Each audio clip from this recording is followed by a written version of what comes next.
Saudações! Sejam bem-vindos a mais uma aula do estudo sistematizado da doutrina espírita da Casa Espírita Nosso Lar. Hoje estudaremos no tomo único o módulo 5 da prática mediúnica, roteiro 1, qualidades essenciais ao médium. O nosso material do ERJ inicia dizendo o seguinte: indiscutivelmente a mediunidade, no aspecto em que a conhecemos na Terra, é a resultante de extrema sensibilidade magnética, embora no fundo estejamos informados de que os dons mediúnicos em graus diversos são recursos inerentes a todos. Cada ser é portador de certas atividades e, por isso mesmo, é instrumento da vida. Importa reconhecer, porém, que existem mentes reencarnadas em condições especialíssimas, que oferecem qualidades excepcionais para os serviços de intercâmbio entre os vivos da carne e os vivos do além.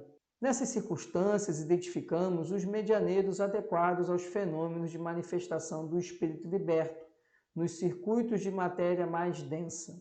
Contudo, nem sempre os donos dessas energias são mensageiros da sublimação interior.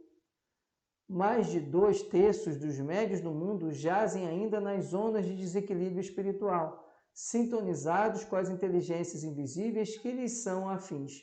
Reclamam, em razão disso, estudo e boa vontade no serviço do bem, a fim de retomarem a subida harmônica aos cimos da luz. Os médiuns, em qualquer região da vida, filtros que são de rogativas e respostas, precisam, pois, acordar para a realidade de que viveremos sempre em companhia daqueles que buscamos, de vez que por toda parte respiramos ajustados ao nosso campo de atração.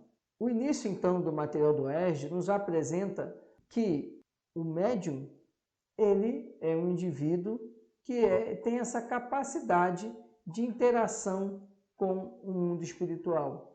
Mas diz também o material que, na verdade, a mediunidade é algo que está mais ou menos comum, mais ou menos vulgar na humanidade. Apenas há níveis diferenciados dessa mediunidade.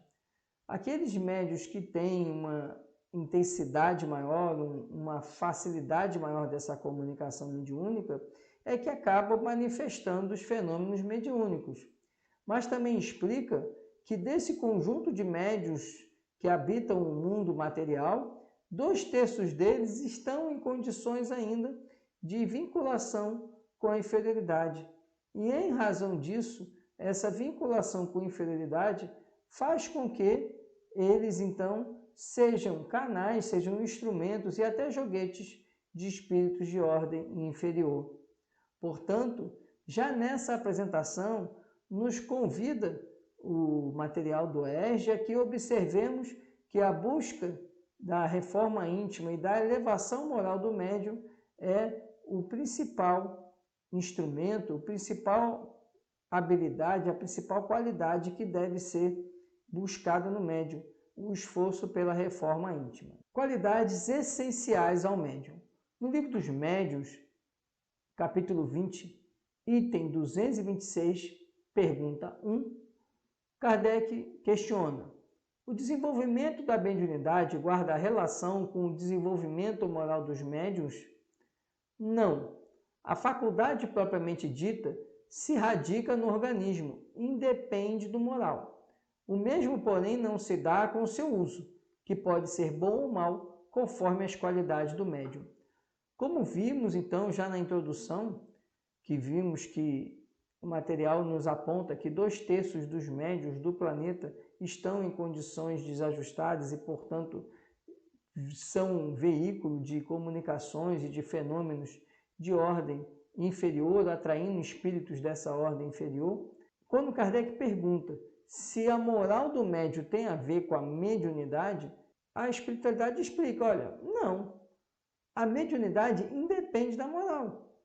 Agora, a qualidade do uso da mediunidade, a qualidade do médium está diretamente relacionada à moral do médium. Então, o médium não deixa de ser médium se ele toma condutas pouco nobres, condutas inferiores. Ele não deixa de ser médium, apenas ele vai ser um médium que vai atrair para si, e, portanto, vai ser um veículo para espíritos inferiorizados.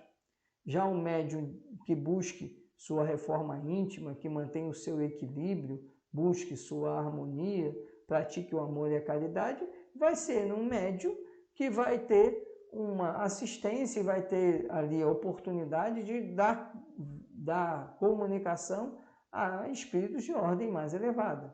André Luiz explica em Evolução em Dois Mundos. Forçoso reconhecer, todavia, que a mediunidade na essência, quanto à energia elétrica em si mesma, nada tem a ver com os princípios morais que regem os problemas do destino e do ser.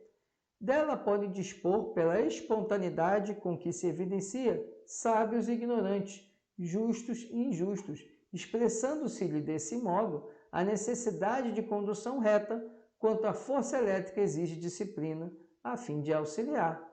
André Luiz, então, explica que a mediunidade, assim como a energia elétrica, ela pode ter um bom uso ou um mau uso. Ela pode ser de boa qualidade ou de má qualidade. Vai depender do destino que você der.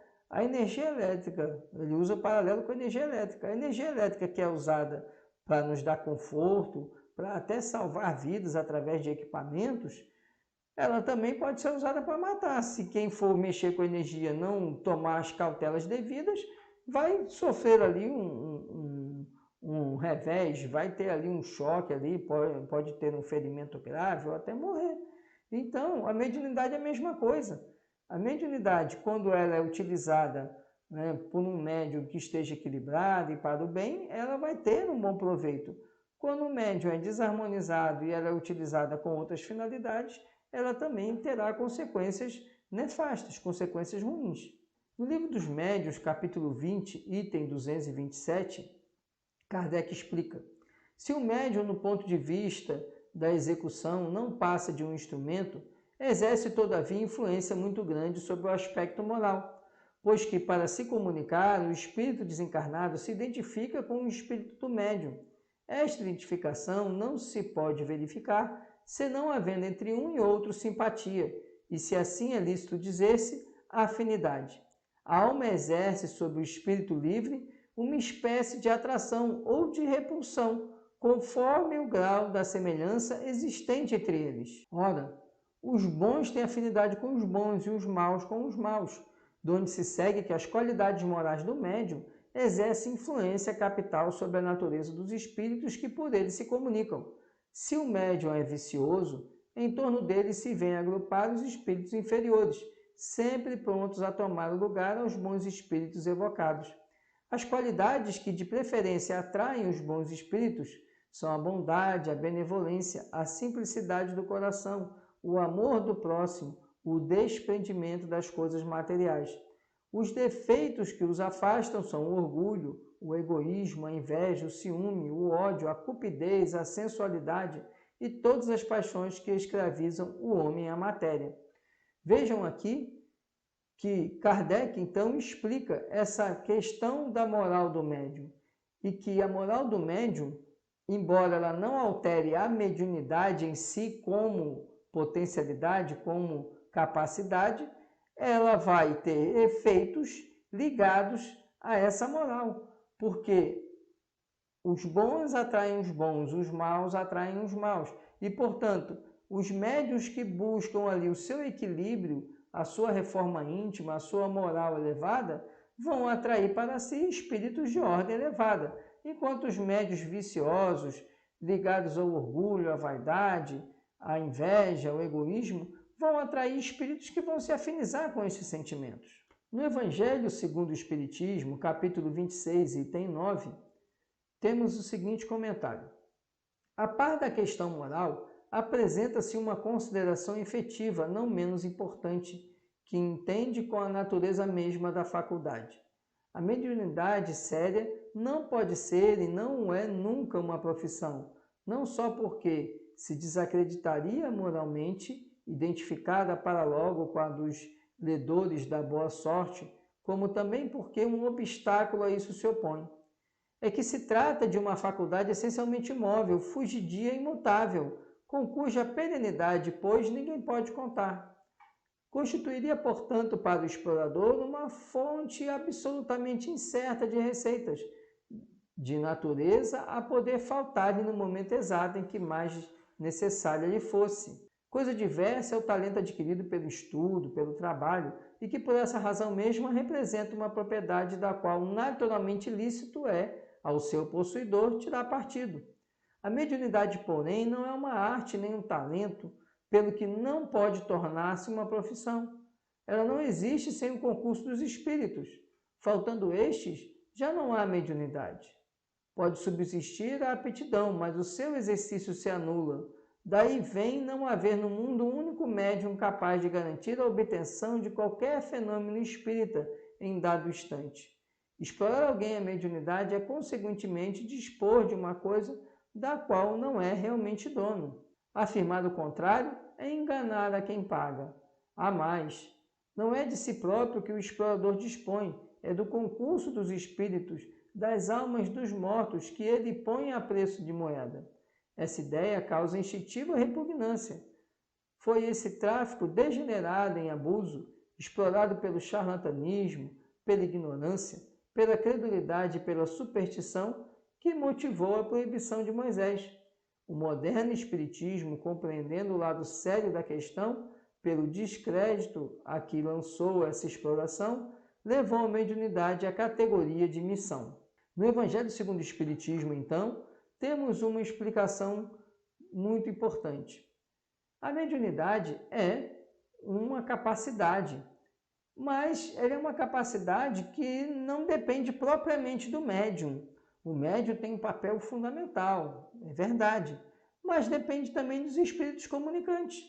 Se os espíritos resolverem não se comunicar com o médium, a mediunidade dele nada tem valor, porque esse médium não está sendo um instrumento mediúnico e, portanto, sua capacidade mediúnica tornou-se inútil. Então, por isso que nesse trecho também se explica que a intervenção do médium na comunicação mediúnica é de apenas ser um canal. Não é ele que causa a comunicação mediúnica, porque a comunicação ela é vinda dos espíritos. Ele é apenas um instrumento, um interlocutor, como o tradutor que faz uma tradução. Sem aquele que escreve ou que fala na língua estrangeira, o tradutor nenhuma finalidade tem.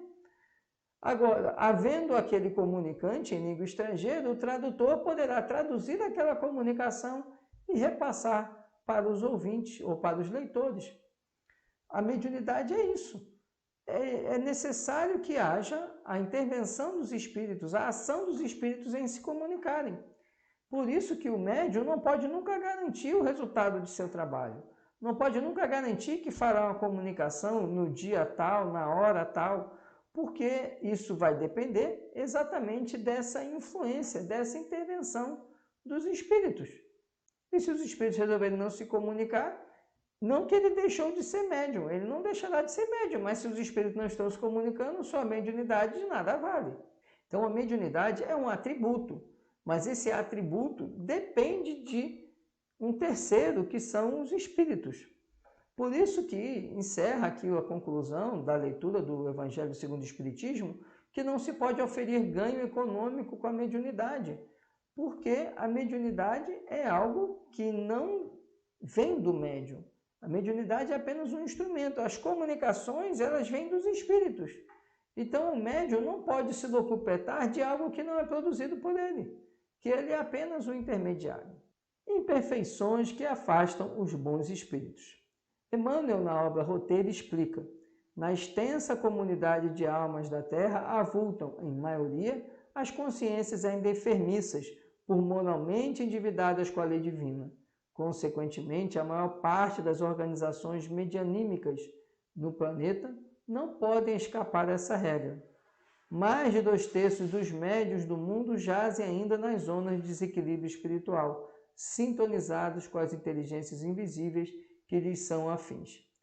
Então, agora aqui, Emmanuel nos explica que na Terra habitam, em sua maioria, espíritos de ordem inferior, sejam encarnados ou desencarnados. Isso faz com que os médiuns também sofram essas imperfeições. Essas imperfeições dos médiuns fazem com que 2/3 dos médiuns estejam intercambiando com espíritos de ordem inferior.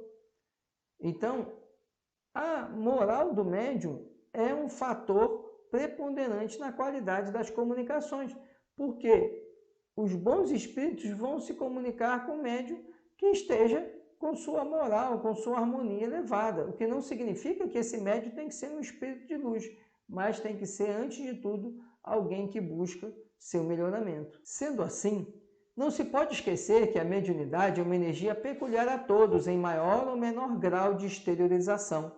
Energia essa que se encontra subordinada aos princípios de direção e à lei do uso, tanto quanto a enxada que pode ser mobilizada para servir ou ferir, conforme o impulso que a orienta, melhorando sempre quando em serviço metódico, ou revestindo-se de ferrugem asfixiante e destrutiva, quando em constante repouso. Então, a mediunidade é um instrumento que precisa ser manejado, e para a pessoa manejar a mediunidade, precisa aprender a usá-la. E ela deve ser, então, utilizada em prol do bem. Quando isso acontece, ela se torna um instrumento cada vez mais adequado, um médium cada vez mais preparado e cada vez mais favorável às boas comunicações. O contrário também acontece. Quando o médium se desvirtua ou quando o médium deixa de realizar a mediunidade, deixa de utilizar a mediunidade, ela se torna algo que não tem utilidade, que não tem uso, e que depois o médium deverá prestar contas, porque ele terá recebido de Deus um talento e não usou esse talento, enterrou esse talento na terra, como a parábola que Jesus nos ensina sobre os talentos. No Livro dos Médiuns, capítulo 20, item 228, Kardec explica: todas as imperfeições morais são outras tantas portas abertas ao acesso dos maus espíritos. Aqui, porém, eles exploram com mais habilidade o orgulho, porque aqui a criatura menos confessa a si mesma. O orgulho tem perdido muitos médiuns dotados das mais belas faculdades, e que, se não fora essa imperfeição, teriam podido tornar-se instrumentos notáveis e muito úteis, ao passo que, presas de espíritos mentirosos, suas faculdades, depois de se haverem pervertido, aniquilaram-se e mais de um se viu humilhado por amaríssimas decepções. O orgulho nos médiuns traduz-se por sinais inequívocos, a cujo respeito tanto mais necessário é se insista, quanto constitui uma das causas mais fortes de suspeição, no tocante à veracidade de suas comunicações. Começa por uma confiança cega nessas mesmas comunicações e na infalibilidade do espírito que lhes dá. Daí um certo desdém por tudo que não venha deles, é que julgam ter o privilégio da verdade. O prestígio dos grandes nomes com que se adornam os espíritos tidos por seus protetores os deslumbra, e como neles o amor próprio sofreria se houvessem de confessar que são ludibriados, repelem todo e qualquer conselho, evitam-nos mesmo, afastando-se de seus amigos e de quem quer que lhes possa abrir os olhos. Se condescendem em escutá-los, nenhum apreço lhes dão as opiniões, porquanto duvidar do espírito que os assiste fora quase uma profanação. Aborrecem-se com a menor contradita, com uma simples observação crítica, e vão às vezes ao ponto de tomar ódio às próprias pessoas que lhes têm prestado serviço. Por favorecerem a esse insulamento a que os arrastam os espíritos que não querem contraditores, esses mesmos espíritos se comprazem em lhes conservar as ilusões, para o que os fazem considerar coisas sublimes as mais polpudas absurdidades. Assim, confiança absoluta na superioridade do que obtém, desprezo pelo que deles não venha e refletida importância dada aos grandes nomes, recusa de todo conselho, suspeição sobre qualquer crítica, afastamento dos que podem emitir opiniões desinteressadas, o crédito em suas aptidões, apesar de inexperientes, tais as características dos médiuns orgulhosos. Devemos também convir em que, muitas vezes, o orgulho é despertado no médium pelos que o cercam. Se ele tem faculdades um pouco transcendentes, é procurado e gabado e entra a julgar-se indispensável. Logo toma ares de importância e desdém, quando presta a alguém o seu concurso. Mais de uma vez tivemos motivos de deplorar elogios que dispensamos a alguns médios com o intuito de os animar. Kardec então faz aqui uma grande reflexão sobre a qualidade moral do médium e explica aqui o que é o médium desvirtuado, quais são as características desse médium desvirtuado, e aponta que o orgulho é o principal sentimento negativo que faz com que o médium se perca, porque então o médium nessa condição, ele não quer mais perder o seu status, entre aspas. Ele é colocado no pedestal e desse pedestal ele não quer descer, ele quer se permanecer naquela posição de destaque. Isso faz com que, primeiro, ele acredite que sempre é da comunicação a espírito A, B, C ou D, e não aceita nenhum questionamento em relação a essa possibilidade, a essa comunicação. Ele não reflete sobre o que está acontecendo na comunicação, sobre o que tem sido dito, ele apenas vê o nome de quem está assinando. E também Kardec lembra que muitas vezes o médium ele também é insuflado em seu ego quando as pessoas começam a idolatrar esse médium. E aí, quando ele se coloca nessa posição de aceitar essa idolatria, o orgulho, a vaidade toma espaço. E ao tomar espaço, ele também deixará de ser assistido pelos bons espíritos. Ele será ali um veículo para espíritos que vão se afinizar com orgulho, a vaidade, né, com aqueles sentimentos que ele está experimentando. Então, Kardec, ele nos alerta para verificarmos o teor moral do médium e como esse médium se comporta, porque muito do comportamento dele vai dizer sobre a sua condição moral e sobre quem são os espíritos que estão se comunicando através desse médium. Emmanuel, em Conduta Espírita, conclui: é necessário, portanto, fugir aos perigos que ameaçam a mediunidade, como sejam a ambição, a ausência de autocrítica, a falta de perseverança no bem e a vaidade com que se julga invulnerável.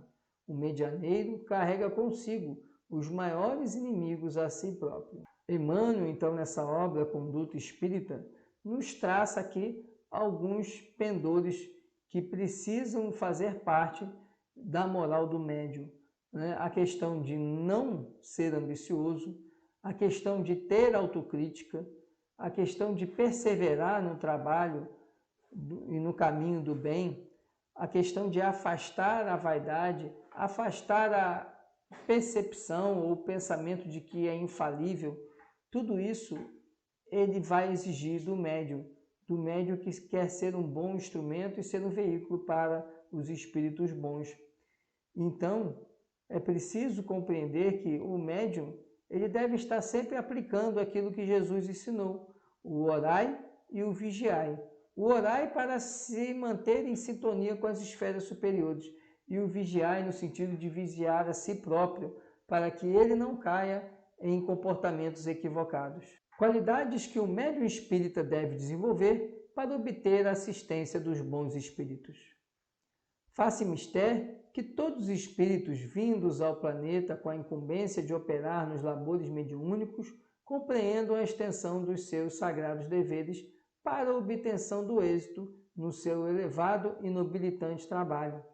Todos os médiuns, para realizarem dignamente a tarefa a que foram chamados a desempenhar no planeta, necessitam identificar-se com o ideal de Jesus, buscando para alicerce de suas vidas um ensinamento evangélico em sua divina pureza.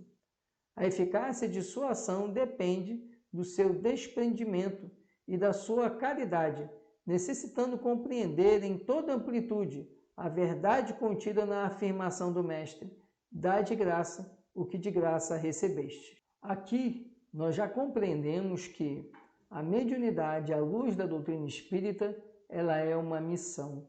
E como missão, ela nos foi confiada lá no plano espiritual, antes de assumirmos essa veste carnal. E aí, temos então um compromisso firmado com Jesus, um compromisso com Deus, de ser esse instrumento e esse veículo. E quando se tem esse compromisso com Jesus e se recebe esse atributo, essa atividade, É preciso compreender que ela deve ser uma atividade descompromissada de qualquer ganho financeiro, de ganhos materiais, de notoriedade, enfim, ela deve ser uma atividade desenvolvida com humildade e com desprendimento dos interesses mundanos e materiais. No Evangelho segundo o Espiritismo, capítulo 26, item 8, temos o seguinte: quem conhece as condições em que os bons espíritos se comunicam, a repulsão que sentem por tudo que é de interesse egoístico, e sabe quão pouca coisa se faz mister para que eles se afastem, jamais poderá admitir que os espíritos superiores estejam à disposição do primeiro que apareça e os convoque a tanto por sessão. O simples bom senso repele semelhante ideia. Não seria também uma profanação invocarmos por dinheiro os seres que respeitamos ou que nos são caros? É fora de dúvida que se podem assim obter manifestações, mas quem lhes poderia garantir a sinceridade? Os espíritos levianos, mentirosos, brincalhões e toda a caterva dos espíritos inferiores, nada escrupulosos, sempre acorrem prontos a responder ao que se lhes pergunte, sem se preocuparem com a verdade. Quem, pois, deseja comunicações sérias, deve, antes de tudo, pedi-las seriamente e, em seguida, inteirar-se da natureza das simpatias do médium com os seres do mundo espiritual. Ora, a primeira condição para se granjear a benevolência dos bons espíritos é a humildade, o devotamento, a abnegação, o mais absoluto desinteresse moral e material. Aqui, Kardec faz uma advertência no Evangelho segundo o Espiritismo.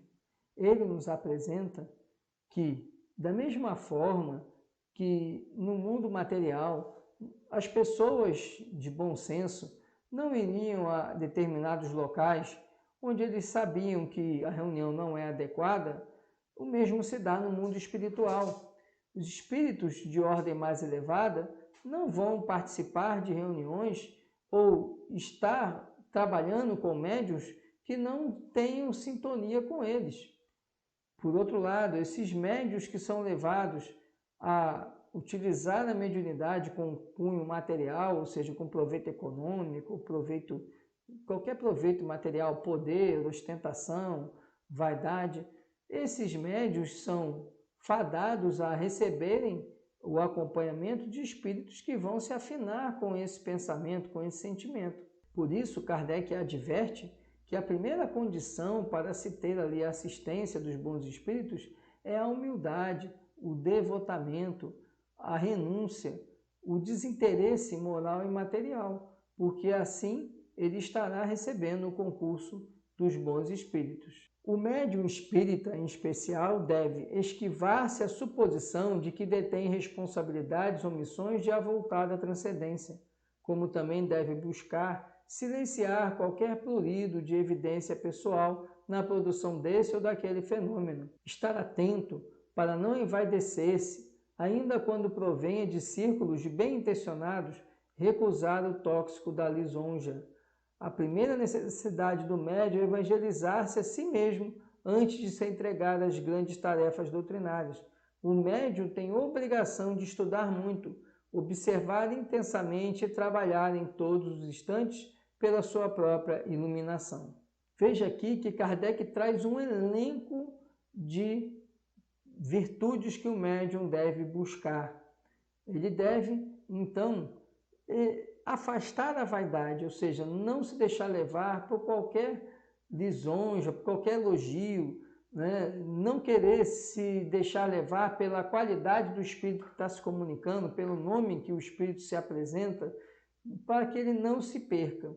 E ainda, ele tem que realizar um trabalho com desprendimento, ou seja, sem qualquer interesse, desprovido de qualquer interesse material, seja dinheiro, seja poder, seja notoriedade, seja uma condição de ser reverenciado, tudo isso ele deve afastar para que ele possa ser um médium adequado, ser um instrumento adequado. Deve ainda como diz Kardec, evangelizar a si mesmo, ou seja, buscar aprender os ensinamentos de Jesus e aplicar na sua vida.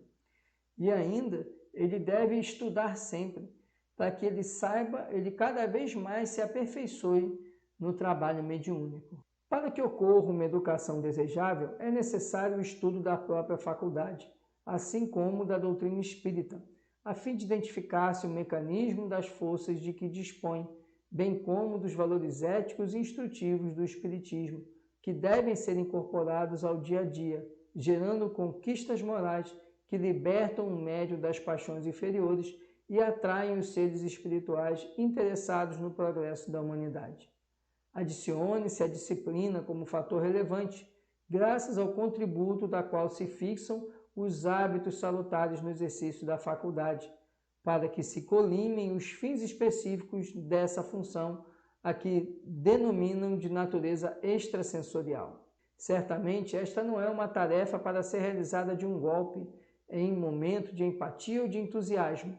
Antes, decorre de um processo de autocontrole de largo curso, que se logra mediante exercício constante, gerador do clima emocional harmonioso que favorece o silêncio mental indispensável.